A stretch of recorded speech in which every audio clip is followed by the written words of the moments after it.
PhD करने के बाद, डबल एमए करने के बाद और साथ ही साथ विदेश गमन करने के बाद जिनके अंदर वैराग्य अतीत में था, वह वर्तमान में भी वैसा ही टिका रहा। नहीं तो आदमी आता है बाहर का चकाचौंध दे करके वैराग्य घट जाता है, परंतु उन्होंने जो निश्चय किया था, क्योंकि उन्होंने दीक्षा नहीं दी थी, उसके पहले से हम उनको जानते हैं। आचार्य भगवंत का सन 63 का चतुर्मास दिल्ली में था। दिल्ली जा रहे थे, रास्ते में ही बीच में करीब 100 किलोमीटर इधर होंगे, आगरा से आगे गए थे और रास्ते के अंदर हमारे उस समय में दो परिवार का पहुंचा हुआ था, एक मनोट का और एक उनके युवा का परिवार यहाँ वहां पर पहुंचा हुआ था। आचार्य भगवंत के सेवा में बैठे थे।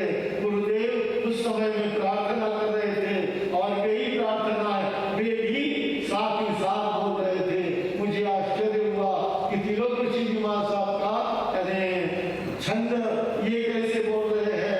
फिर भी पूछा गया कि आप कहाँ से, कैसे है, कहाँ क्या हुआ है।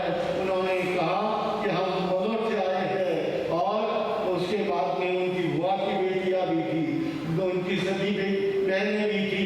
उन्होंने कहा कि हम दीक्षा लेने, यानी हमें भी दीक्षा लेनी है।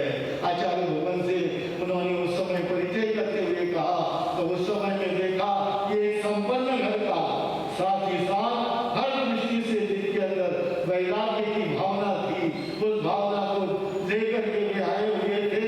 और उसके बाद में आचार्य भगवंत का चतुर्मास जम्मू में था।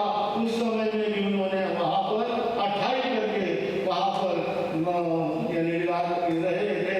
तो मेरी कहने का मतलब सिर्फ इतना ही है, डबल पीएचडी कर दी उन्होंने और साथ ही साथ इतना अध्ययन करने के बाद में भी जिनका वैराग्य टिका रहा है। आज भी महाराज जी ने बताया कि वे एकांत जब से दीक्षा ले ली है, तब से वह एकांत तप कर रहे हैं। ऐसे पढ़े लिखे, साथ ही साथ ज्ञान से ही क्रिया का जानने वाले ऐसे हमें आचार्य मिले हैं, तो हमें उनके पर गौरव है।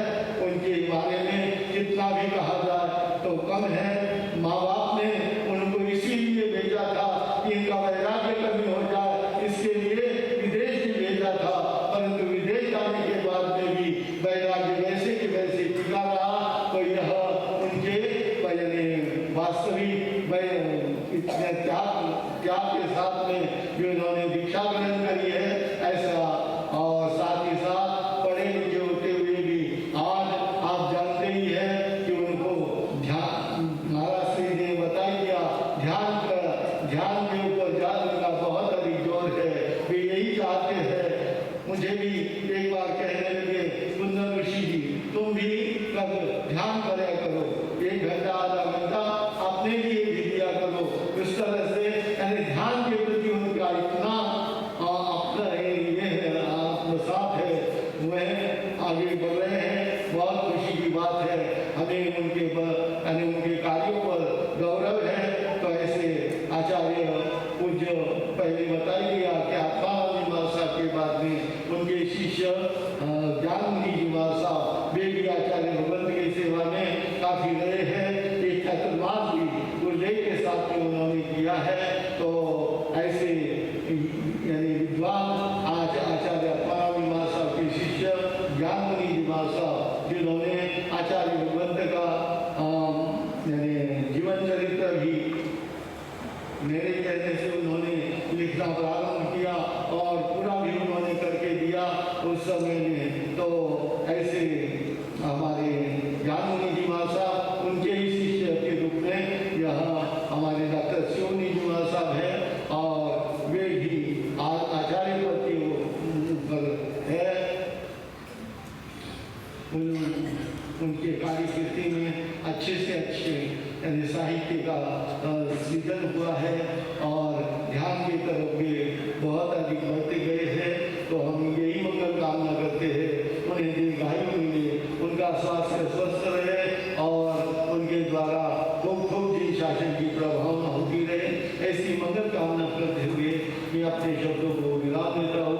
बोलो भगवान महावीर स्वामी की जय। कृष्णा।